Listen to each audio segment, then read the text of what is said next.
સુરેન્દ્રનગરના થાનગઢમાં ટ્રિપલ મર્ડરનો જે મામલો સામે આવ્યો હતો, જેને લઈને કલેક્ટરને આવેદનપત્ર પાઠવવામાં આવ્યું.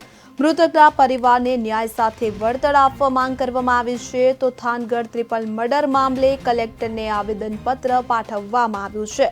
ટ્રિપલ મર્ડર કેસમાં આરોપીઓની ધરપકડ કરવામાં આવી છે. આરોપીઓને આજીવન અથવા ફાંસીની સજા થાય તેવી માંગ કરવામાં આવી રહી છે. સુરેન્દ્રનગરના થાનગઢ ટ્રિપલ મર્ડર મામલે કલેક્ટરને આવેદનપત્ર આપવામાં આવ્યું છે અને સાથે જ સમસ્ત ઠાકોર સમાજ દ્વારા ટ્રિપલ મર્ડર કેસમાં મૃતકના પરિવારને ન્યાય સાથે વળતર આપવાની માંગ કરવામાં આવી હતી. સાથે જ આવેદનપત્રમાં પરિવારને પોલીસ સુરક્ષા અથવા હથિયાર રાખવા લાયસન્સ આપવામાં આવે તેવી માંગ કરવામાં આવી.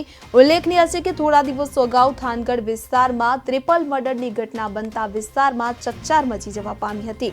આ ટ્રિપલ મર્ડર કેસમાં પોલીસ દ્વારા તપાસ કરી ગણતરીના કલાકોમાં જ તમામ આરોપીઓની ધરપકડ કરવામાં આવી હતી. તો ઠાકોર સમાજ દ્વારા તમામ આરોપીઓને આજીવન અથવા ફાંસીની સજા થાય તેમજ પીડિત પરિવારજનોને પોલીસ પ્રોટેક્શન અથવા હથિયાર લાયસન્સ મળે જેવા મુદ્દાઓ સાથે કલેક્ટરને આવેદનપત્ર આપી રજૂઆત કરવામાં આવી.